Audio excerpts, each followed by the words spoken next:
नमस्कार। आज हम पढ़ेंगे शब्द शक्ति।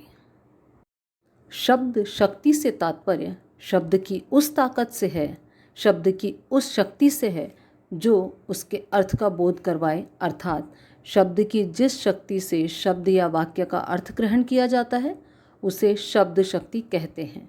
सीधे और सरल शब्दों में शब्द शक्ति की यही परिभाषा मानी जा सकती है। शब्द शक्ति की परिभाषा के बाद अब बारी आती है शब्द शक्ति के भेदों की। शब्द शक्ति के 3 भेद हैं। अभिधा शब्द शक्ति जो कि वाचक शब्दों पर आधारित होता है, लक्षक शब्दों पर आधारित लक्षणा शब्द शक्ति कहलाती है, और अंत में व्यंजना शब्द शक्ति व्यंजक शब्दों पर आधारित। ये 3 भेद पूर्वापर संबंध से जुड़े हैं। व्याकरण में अधिकांशतया हम उनके भेदों को, चाहे वो समास हो या संधि, पूर्वापर संबंधों से लेकर जोड़ते नहीं हैं, लेकिन शब्द शक्ति में हमें पूर्वापर संबंधों का ध्यान रखना होता है। अर्थात जो शब्द शक्ति सबसे पहले काम करेगी उसे सबसे पहले ही आना होगा, उसके पश्चात दूसरे नंबर पर आने वाली शब्द शक्ति और तीसरे नंबर पर अंतिम शब्द शक्ति। अर्थात सबसे पहले अभिधा, तत्पश्चात लक्षणा और अंत में व्यंजना शब्द शक्ति का प्रयोग किया जाता है। सबसे पहले अभिधा शब्द शक्ति। अभिधा शब्द शक्ति शब्द के मुख्य अर्थ, साधारण अर्थ, वाच्य अर्थ या कोशगत अर्थात शब्दकोश में आने वाले अर्थ को प्रकट करने वाली कहलाती है। इसका उदाहरण हम जान सकते हैं। मोती एक नटखट लड़का है। इसमें सभी के द्वारा एक साधारण सा अर्थ ग्रहण किया जाएगा कि मोती नाम का एक लड़का नटखट प्रवृत्ति का है। यह साधारण अर्थ सभी के द्वारा एक रूप में एक सा ही ग्रहण किया जाएगा। अतः यहाँ पर अभिधा शब्द शक्ति पूर्ण रूपेण अपना उद्देश्य स्पष्ट करती है। इसके पश्चात अब बारी आती है दूसरे नंबर पर आने वाली लक्षणा शब्द शक्ति की।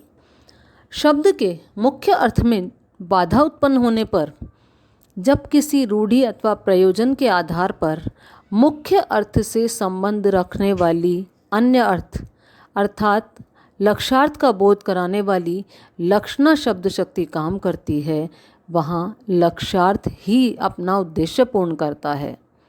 लक्षणा शब्द शक्ति में कुछ बिंदुओं का ध्यान रखना आवश्यक है, जैसे शब्द के मुख्य अर्थ में बाधा पड़े, शब्द के मुख्यार्थ से संबंधित ही अन्य अर्थ को ग्रहण किया जाए, या लक्षार्थ ग्रहण करने का कोई विशेष, कोई खास प्रयोजन या उद्देश्य हो। लक्षणा शब्द शक्ति के भी 2 भेद हैं। इन उपभेदों में पहला रूढ़ा लक्षणा शब्द शक्ति और दूसरा प्रयोजनवती लक्षणा शब्द शक्ति। जब शब्द अपना नियत, निश्चित या मुख्य अर्थ छोड़कर रूढ़ि या परंपरा के कारण लक्ष्यार्थ का बोध कराता है, तब रूढ़ा लक्षणा शब्द शक्ति कार्य करती है। इसके अंतर्गत सभी मुहावरों को लिया जाता है, जैसे चोर चौकन्ना हो गया।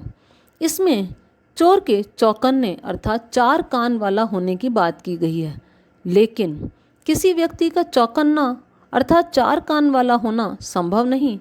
अतः यहाँ चौकन्ना शब्द का अर्थ होगा सावधान हो जाना, तथा यह मुख्यार्थ से संबंधित ही अन्य अर्थ है, अर्थात यह साधारण अर्थ से मिलता जुलता दूसरा अर्थ ग्रहण किया गया।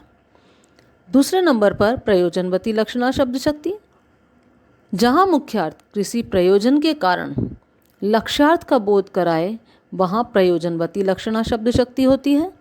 उदाहरणार्थ, लाल पगड़ी जा रही है।